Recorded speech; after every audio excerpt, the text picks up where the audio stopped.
Bonjour à tous et bienvenue dans cette nouvelle vidéo où on va parler d'un ancien sujet. Ou plutôt quelque chose que j'ai abordé dans une autre vidéo, celle sur l'histoire des ninjas, mais que j'ai pas approfondi. Si vous l'avez vu, dans cette vidéo, on a dit que les ninjas descendaient de moines, shintoïstes ou bouddhistes, qui se sont reconvertis à l'art de la guerre pour les besoins de l'époque.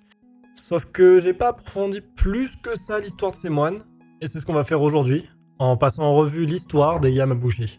Après avoir vu les samouraïs, les geishas, les ronin et les ninjas, je vous emmène aujourd'hui dans l'histoire fascinante des Yamabushi. Vous êtes prêts? C'est parti! Chapitre 1. L'origine des Yamabushi. Pour comprendre l'histoire des Yamabushi, il faut remonter dans le temps, dans un Japon très ancien, un Japon où les montagnes, c'était pas juste des lieux majestueux qu'on va visiter, mais c'était bien des portes sacrées entre le monde des divinités, le monde des kami, dans les croyances japonaises, et le monde des hommes. Et les Yamabushi démarrent là. À cette époque, la nature, c'était vraiment pas un simple décor, c'était une force à la fois vénérée et surtout redoutée. Les montagnes en particulier, parce qu'elles étaient perçues comme des sanctuaires naturels, des passages vers l'invisible, vers le monde des kami, mais aussi des lieux d'isolement et d'épreuve pour les humains.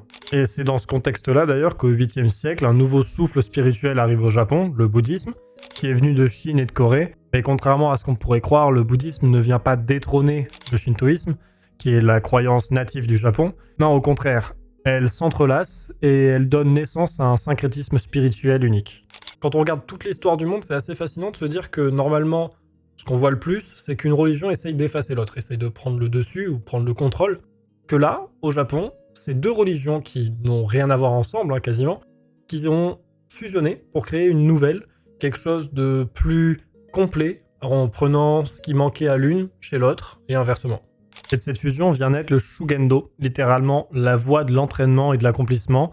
C'est une voie qui se contente pas de la contemplation silencieuse dans un temple, mais qui invite à la confrontation directe avec la nature. Une nature sauvage, brute, et surtout qui accorde aucune indulgence. Et c'est ceux qui suivent ce chemin qui deviennent les Yamabushi, ceux qui s'allongent sur la montagne, traduit littéralement. C'est une expression qui symbolise leur totale dévotion à la montagne, leur abandon à ses lois et à ses épreuves. Et au cœur de cette naissance se trouve une figure légendaire, Enno Gyoja. Il est considéré comme le fondateur du Shugendo, et il a vécu au 7e siècle. Il s'est retiré dans les montagnes avec une détermination sans faille. Et Enno Gyoja, c'est vraiment l'archétype du moine rebelle. On raconte qu'il maîtrisait des pouvoirs surnaturels, qu'il pouvait parler aux esprits et commander aux démons. Un vrai héros mythique de l'époque. Et d'ailleurs, d'après la légende, il aurait affronté des épreuves incroyables, des tempêtes, des bêtes sauvages, des visions spirituelles. Et ces expériences lui ont permis de mettre au point les pratiques du Shugendo, qui mêlent méditation et communion avec la nature. Et c'est justement les premiers disciples d'Enno Gyoja qu'on va appeler les premiers Yamabushi, au sens propre du terme. Mais attention, le Shugendo, c'est pas une voie douce, bien au contraire.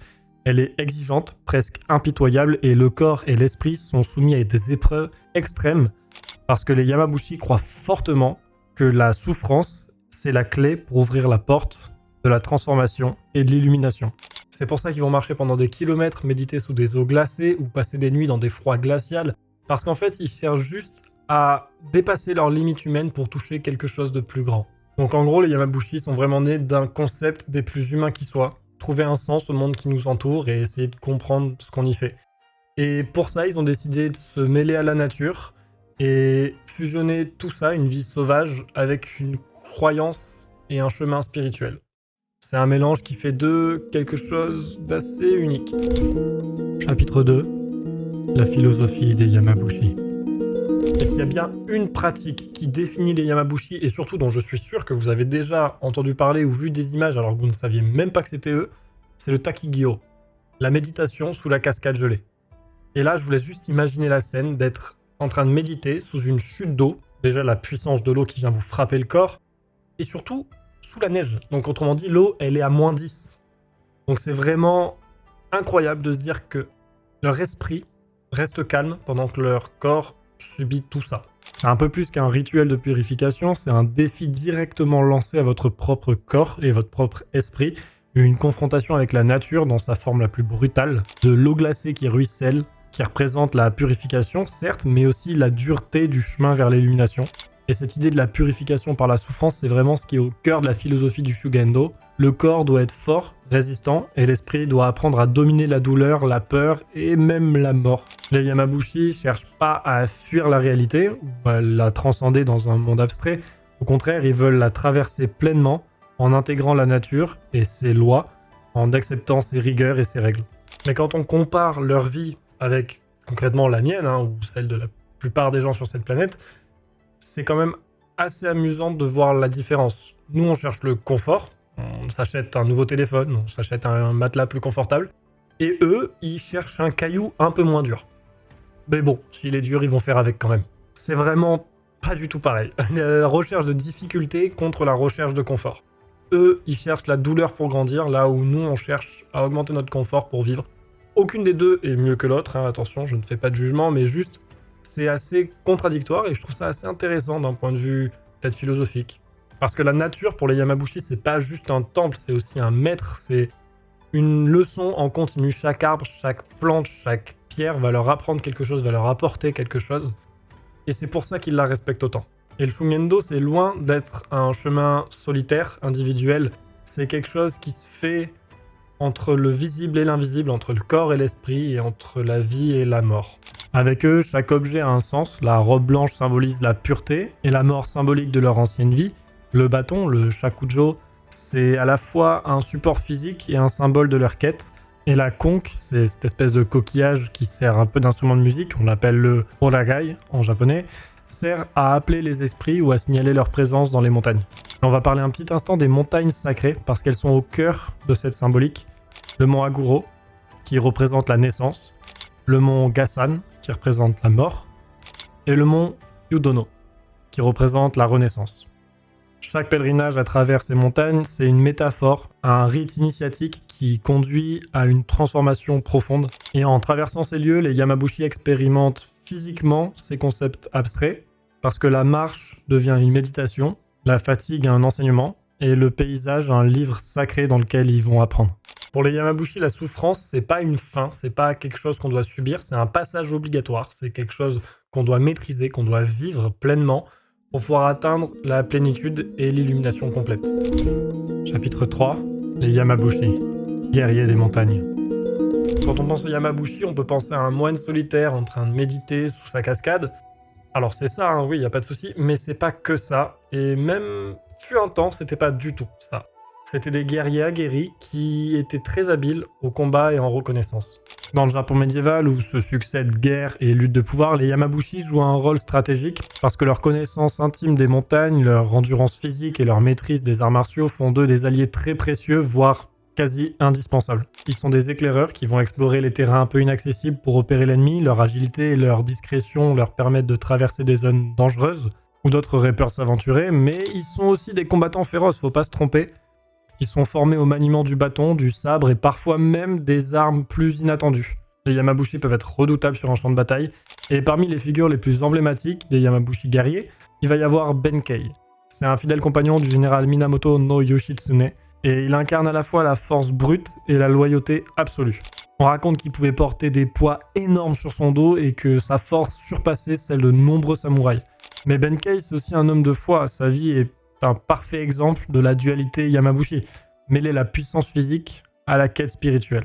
Mais au-delà des combattants qu'ils étaient, les Yamabushi c'était aussi des guides, ils venaient aider les pèlerins qui voyageaient dans les terrains inconnus à ne pas se perdre et surtout à pas se faire attaquer par des bandits ou des bêtes sauvages. Et quand on y regarde de plus près, ils étaient à la fois guides spirituels et guerriers, donc ils incarnaient la sagesse et la puissance, autrement dit, vraiment la montagne. Ils portent bien leur nom. Chapitre 4, la transmission des Yamabushi à travers les siècles.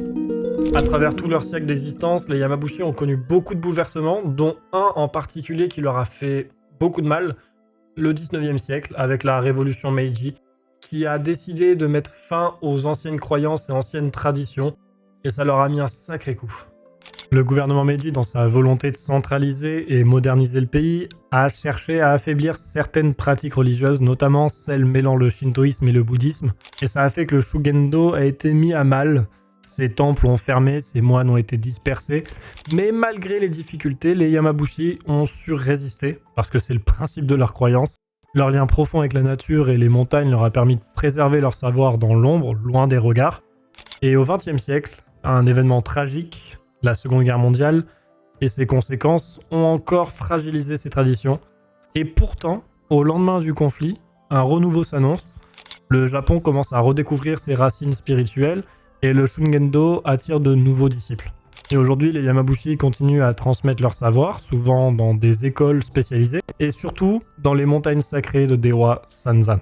Ils accueillent aussi de plus en plus d'étrangers qui sont curieux de découvrir cette voie spirituelle un peu hors du commun. Mais les Yamabushi, c'est bien loin d'être seulement des guerriers maintenant, leur sagesse et leurs connaissances sont transmises à travers tout le monde. Littéralement, ça a passé les frontières du Japon depuis bien longtemps, et on peut retrouver des guides de bien-être, de méditation, voire même des coachs personnels qui vont reprendre leur façon de faire, leur façon d'être, pour le transmettre et aider les gens. Et les Yamabushi ont aussi beaucoup inspiré la littérature, le cinéma, les mangas, les animés, en fait tout, j'ai envie de vous dire, parce que leur sagesse est assez universelle, elle n'est pas cantonnée au Japon, donc c'est ça qui est assez intéressant. Et d'ailleurs, je vous laisse me dire ce que vous avez retenu de leur enseignement dans les commentaires, et je vous laisse activer la cloche, mettre un like et vous abonner si c'est pas déjà fait. Et merci à tous d'avoir suivi cette vidéo sur les Yamabushi. C'était une vidéo un peu plus courte que d'habitude, si je dis pas de bêtises, je verrai au montage. Mais sur ce, je vous dis à plus dans la prochaine. Ciao tout le monde.